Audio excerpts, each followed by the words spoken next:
జై శ్రీరామ్. భగవద్భక్తులందరికీ కూడా ఝాన్సీ ఆధ్యాత్మిక ముచ్చట్లకి స్వాగతం, సుస్వాగతం. క్రిందటి సంచికలో ఇంద్రుడు పంపించగా అరిష్టనేమి వద్దకు ఒక దేవదూత రావటము, ఆ దేవదూత అనేక భోగభాగ్యాలను తనతో కూడా తీసుకొచ్చి తపోనిష్టలో ఉన్న అరిష్టనేమికి చూపించి భూలోకంలో ఉన్నటువంటి సర్వసుఖాలు అనుభవించేశారు. అయితే ఇంకా స్వర్గంలో చాలా సుఖాలు ఉంటాయి, వాటిని కూడా అనుభవించాలి, మీరు అక్కడికి తీసుకురమ్మన్నారు ఇంద్రుడు అని చెప్పటము. అందుకు ఆ అరిష్టనేమి, మీ లోకం ఎక్కడయ్యా, అక్కడ వారి స్వభావం ఎలా ఉంటుంది, అక్కడ పరిస్థితులు ఎలా ఉంటాయి, నిజం చెప్పమంటము. అందుకు దేవదత్త స్వర్గం గురించి చెప్పడం జరిగింది. అదంతా విన్న అరిష్టనేమి నవ్వుతూ, నేను మహారాజునయ్యా, ఇక్కడ ఏ స్వర్గ సుఖాలు నాకు వద్దు, ఏ సుఖాల కోసము నేను తపస్సు చేసుకోవట్లేదు, నేను కేవలం ఆ పరమాత్మ సన్నిధానం కోసం చేస్తున్నాను అని చెప్పడం కూడా జరిగింది. ఈ విషయాన్ని దేవదత్త ఇంద్రుడికి చెప్పగా భూలోకంలోనే ఆయన కోరినటువంటి జ్ఞానాన్ని ఇచ్చేటువంటి గురువు గారు ఉన్నారు, ఆయన వద్దకు వెళ్ళని చెప్పి తిరిగి ఆ దేవదత్తని అరిష్టనేమి వద్దకు పంపించాడు.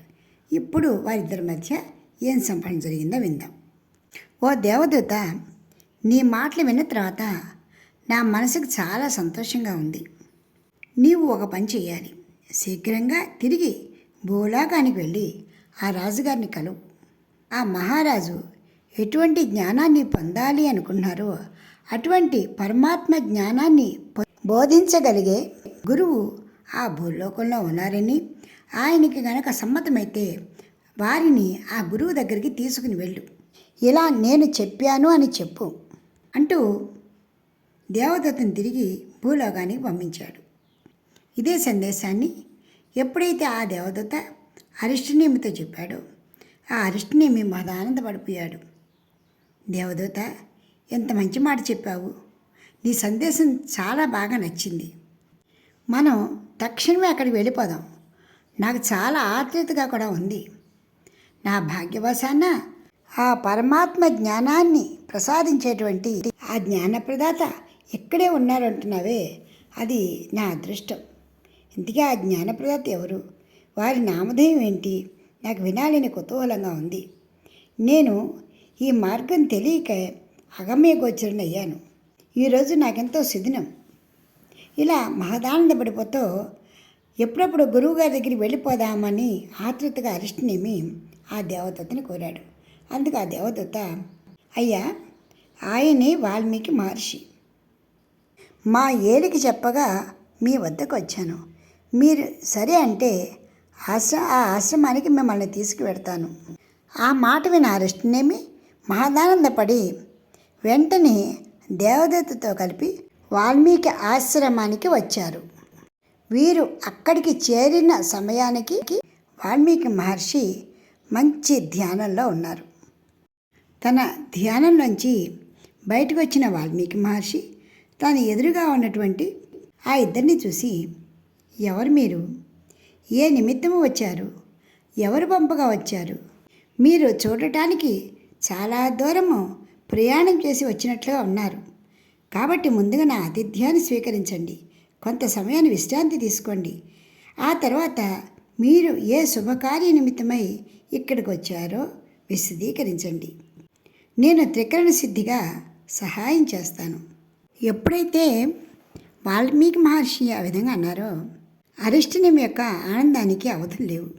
వెంటనే వాల్మీకి మహర్షికి సాష్టాంగ దండ ప్రణామం చేసి, మహాత్మా, నన్ను ఒక బాధ పీడిస్తూ ఉన్నది, ఎప్పటికైనా నేను ఈ సంసార దుఃఖం అనే బంధాల నుంచి విముక్తిని పొందగలుగుతానా, నా జన్మని సార్థకము చేసుకోగలనా అని నా మనసు చింతాక్రాంతి అయి ఉంది.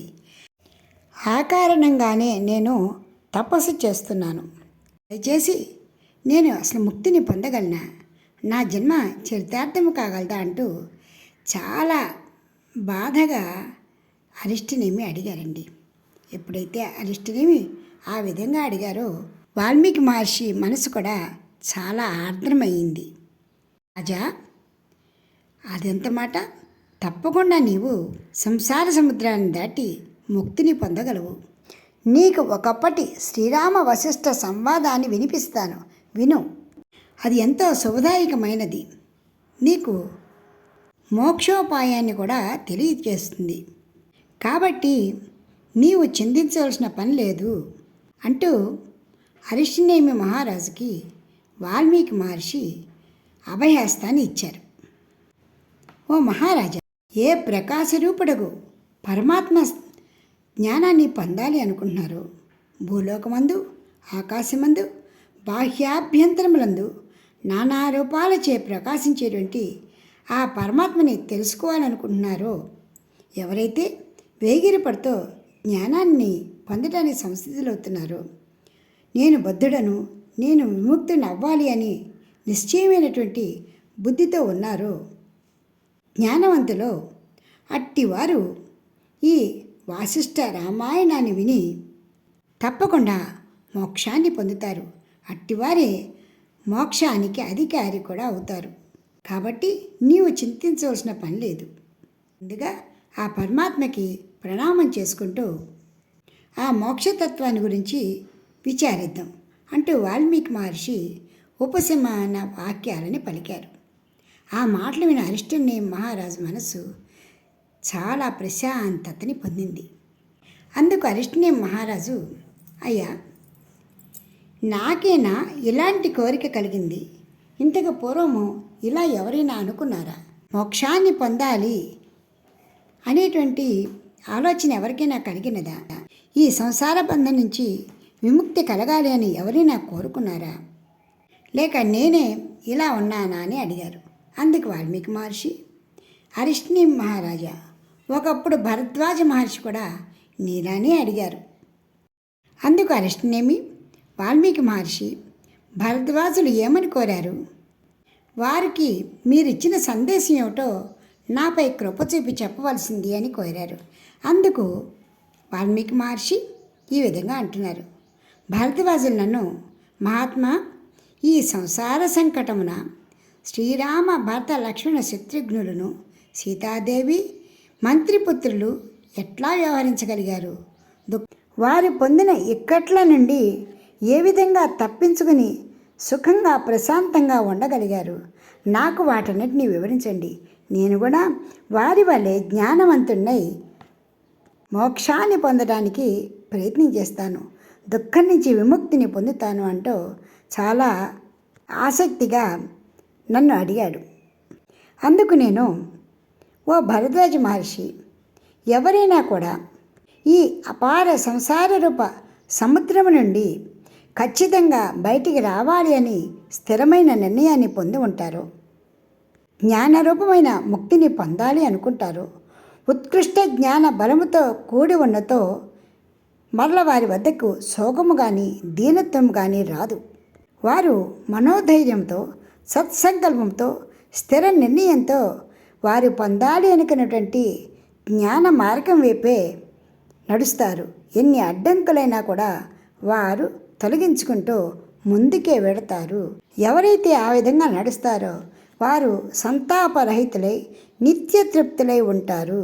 శ్రీరామచంద్రులు తన సోదరులతో పాటు జీవన్ముక్త స్థితిని ఈ విధంగానే పొందారు అని వాల్మీకి మహర్షి ఒకప్పుడు భరద్వాజ మహర్షికి చెప్పాను అని చెప్పడం జరిగింది.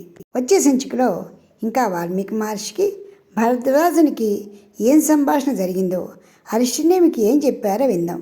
ఇప్పటికి స్వస్తి. జై శ్రీరామ్. మీకు ఈ వీడియో నచ్చితే లైక్ చేయండి, షేర్ చేయండి, సబ్స్క్రైబ్ చేయండి.